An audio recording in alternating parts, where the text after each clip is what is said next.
Plus jamais ça. C'est le mot que je me suis... C'est ce que je me suis dit. C'est ce que j'ai dit. Quand j'étais à l'hôpital, je me dis plus jamais ça. Plus jamais ça. Si je m'en sors, plus jamais je veux me retrouver à faire un poids qui soit limite, quoi. Qui soit limite. Et j'ai tout fait pour... voilà. Pour que je ne plus jamais vivre ça, cette impression de perdre la vie. C'est quelque chose de fort, quand on le vit, c'est impactant, quoi. C'est comme si notre santé nous était retirée, je sais pas comment dire ça. On perdait on perdait tout, quoi.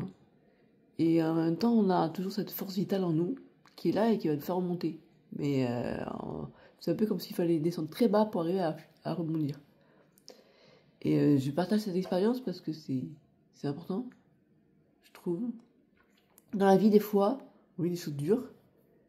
Et puis, en touchant le fond, à ce moment-là, on sent la force vitale qu'on a en nous, qui nous permet de rebondir. Et dans ce cas-là, de se dire plus jamais ça, on sait que ça va être la prochaine étape va être différente, comment dire, qu'il faut qu'on se dise ça pour qu'on prenne le courage pour y aller, quoi. Et parce que oui, changer, c'est demande du courage. Et on peut pas faire changer quelqu'un. C'est nous-mêmes qui pouvons changer pour nous. Et si la situation ne nous convient pas, au lieu de râler, genre, eh bien, tu dis, oh, vas-y, fais en sorte que ça change. Et alors, des fois, c'est simplement de dire que, de réaliser, parce qu'il faut déjà ouvrir les yeux, qu'en face, la personne ne te respecte pas. Elle peut lui dire, plus jamais ça, plus jamais je vais me laisser faire, quoi. Plus jamais qu'on me respecte, c'est pas possible. Et ça peut être des choses anodines, hein, des fois, hein, mais moi, j'ai vécu ça avec mes parents, hein, avec mon père, qui me considérait comme la merde. Je me souviens quand j'étais ado, enfin,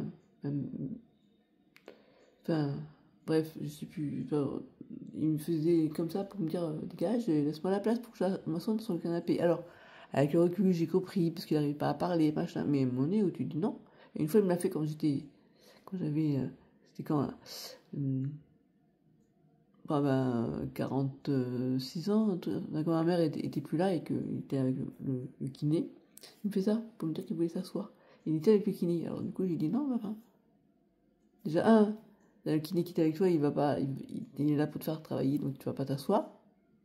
Deuxièmement, si tu veux t'asseoir, tu t'assois à côté de moi, ou tu t'assois à un autre endroit, mais je vais pas me lever pour te laisser ma place. Il a fallu que c'était tard dans ma vie, mais que je dise à mon père, non, tu dois me respecter, quoi.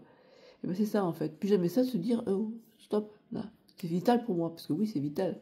De pas se faire respecter, c'est pas possible, quoi. Et c'est pareil pour les femmes qui se font battre. Il y a un moment donné où...